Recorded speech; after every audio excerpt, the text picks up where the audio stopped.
man, we're back with On the Radar.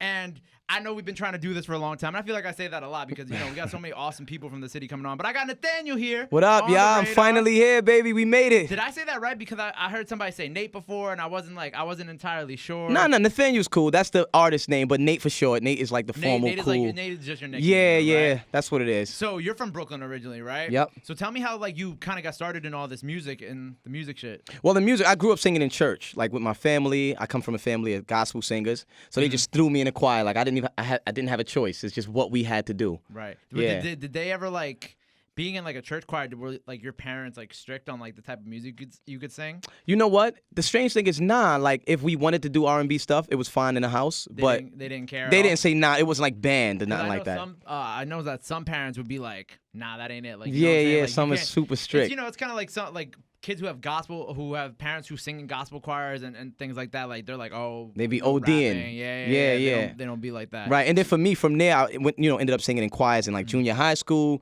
and me and my brothers, we formed a little R&B group. So we was doing local talent shows and all that. You was a little R&B group? Yeah. What were y'all called? We had different versions of it. When it was 5 of us, we called ourselves No Identity because we couldn't think of a name. Okay. Then we changed it to Starting 5.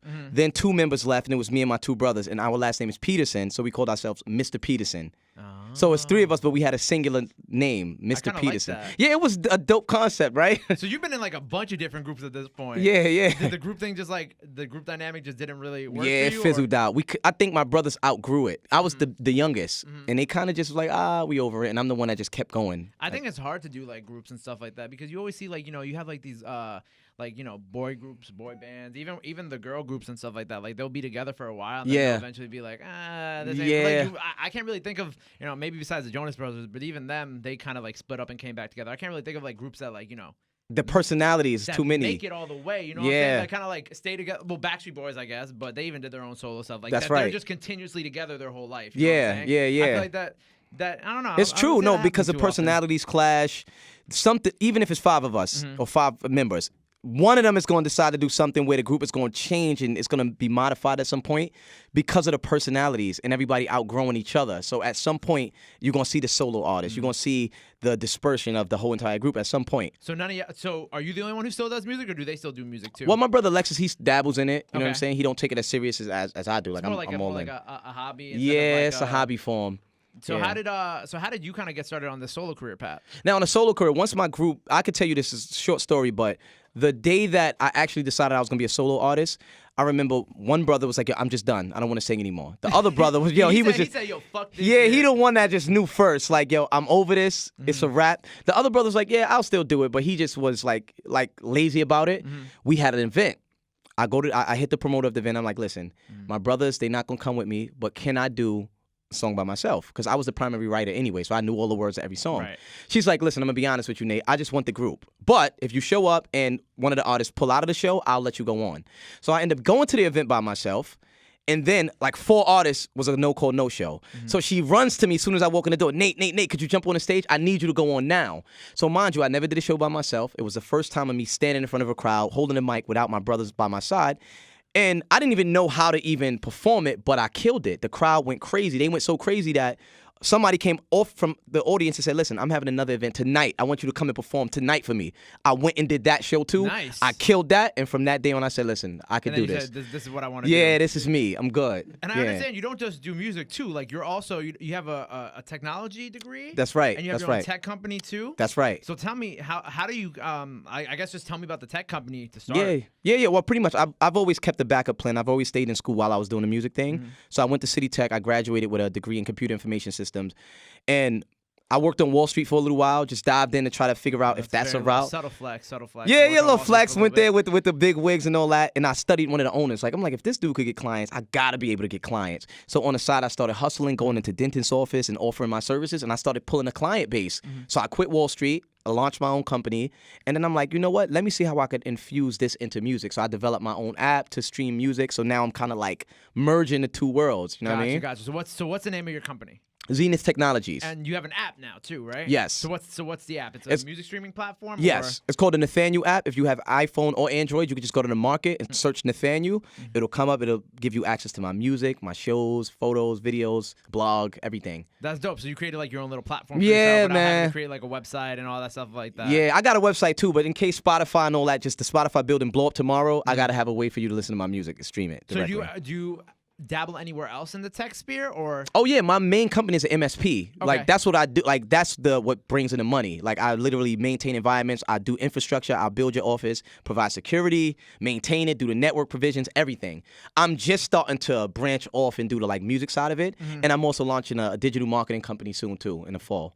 That's a very, very subtle flex that you. Yeah, I just did that crazy, but right? I respect that because you know what? There's a lot of appreciate people who not just like come up here, but like a lot of people in the music industry in general who are trying to be artists and all that stuff, and they don't have a backup plan. You know what I'm saying? That's right. Because I feel like everything in life you got to have some type of a backup plan. You know, not just music. Like in any type of job, you got to like what's if you get fired tomorrow or you tomorrow you get laid off, something like that. You always got to kind of have like a backup strategy, like That's what's your next move gonna be? That's a and fact. That's very smart that you've been able to kind of like integrate that into. Thank you. Into your music stuff. So what's the music side gonna be of it? So you got the app. What else are you doing with the music side? In terms of what, the technology? Yeah, like technology. How you working that into that? Yeah, well, pretty much. Well, I want to create a platform to where I can now develop apps for other artists as well, not just myself. So I developed my own, and now I'm opening it up to where I want artists to realize they could, through my app, you can now allow your fans to subscribe. So you could make that paper, like that $1 a month, $10 a month, or you could just charge them one time for the download, $5. Imagine if you have 1 million fans, they will download your app for $5. That's $5 mil off top. So you're basically trying to create like so like hypothetically, like if an artist like Casanova, for example, if he wanted to have his own app, right?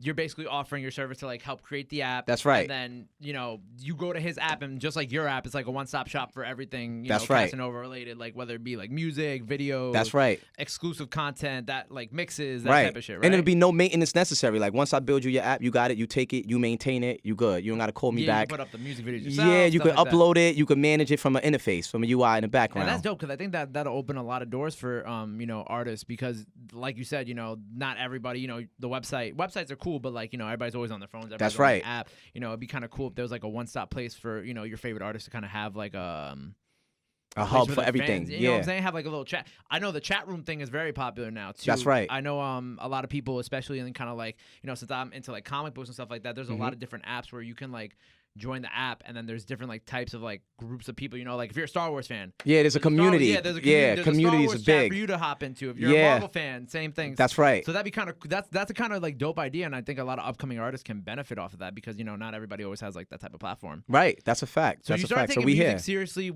after you left the group, right? Yep. So I know you've been on like you've worked with like Swizz, you worked with Khaled. Who else am I missing? French, Jadakiss, Styles, Fat Joe, Remy, Pap, Mano, Fred the Godson, Cass. Like it's a long list. So like, I know you done like you were in a Khaled video a while ago, right? So do you just do obviously being the artist in the video and on the song, but do you also kind of like do you songwrite for people on the side? Yeah, that's right. That's pretty much kind of how I got into the game and getting all these features. When I was an independent artist, actually I was serious about music when I was with my group, but once I went solo, I didn't know how to jump into the industry. So I approached A&Rs and producers as a writer. I didn't come to them and say, hey, I'm Nathaniel, I'm a singer. Because I really still didn't have an image yet. I didn't have like the whole thing laid out, but I always wrote. So what I would do is connect with a lot of producers like T-Minus, Hit Boy. They would send me tracks, and I would write to their tracks, and they would pitch and shot. Yeah, they would pitch it, and then eventually, a DJ Payne 1, he sent something that I wrote for him to Papoose, a record called King in the Hood. And then Papoose left me on a hook, and that changed everything because now I was. And then now you're Nathaniel. I was the art. Right, and then it came. And from there, K Slay heard it. He pulled me in the studio, put me in a joint with Khaled. Then I ended up on a joint with French. It just all came from there. That's sick. So who else? Are you allowed to talk about who you wrote for? Because I know for some people, like I know, like Jason Derulo won't like really say everybody he's wrote for. Yeah, it's hard. You can't really say for everybody, but I would say like Ray J. For the people you can talk about, who can you say? So Ray J, Fat Joe was on that record. Bow Wow, you know what I'm saying? Like A lot of it, some of it, most of it is like ghostwriting stuff, so you can't really always mention everything. No, but that's fine. You don't. Yeah, you know how that go. I understand how it go. You sign like an NDA. You know. Yeah, you gotta like, just do it and no one's ever act gonna like you ask didn't do it. Rihanna who wrote for her. You know. Never. What I'm saying? Like you know, Party Next Door wrote work. Yeah. And you only know that because his version leaked online. You know That's right. That's right. Like you only know that when other people write these records when they leak their versions. Yeah, you know, like what was the Drake record that leaked? There was a 10 bands, I think. 10 bands. And then the record, he wrote the record for Baca, his security guard, who he signed to OVO. Oh wow! And his version leaked online too. And then you don't really realize that. Ah, see, I didn't know that. You don't know until it leaked. That's dope though that you've been able. You know, that's another. It's another avenue. Income, yeah, like a backup plan and stuff like that. Yeah. So which one do you? I mean, I'm sure you're gonna say you like being an artist more, but do you like songwriting more? Or do you like being, you know?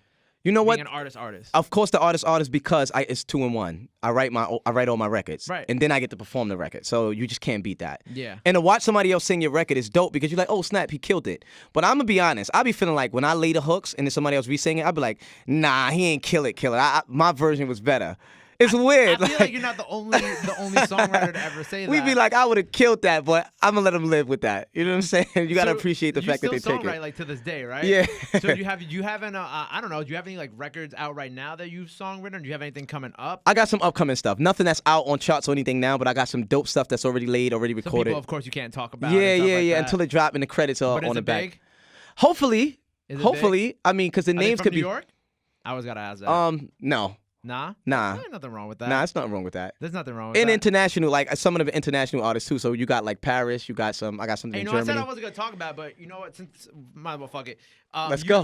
Your record, what's the name of the record again? Which one? Baila, that was number one? Yeah. So Baila's number 1 in Germany. Yes, that's right. That's weird. That's a little. It's great. But it's weird, no? Yeah, and then the funny thing is, I didn't even know. I got a picture of the chart from one of the DJs that I did a record with. Shout out to DJ Climax. That record was number 1, and then I had another record under that, number 4, called To the Top at the same time. Well, congratulations, because thank you. That's big. And you know, we were talking about how like the overseas money works. It's crazy over there. So like what, the DJs that I guess at their stations out in Germany, they're spinning it? They got big stations, Big FM, Jam FM. Those are like the Hot 97 Power 105s. But the coverage area is like different, like multiple cities, and you know, it's way bigger than the coverage area here.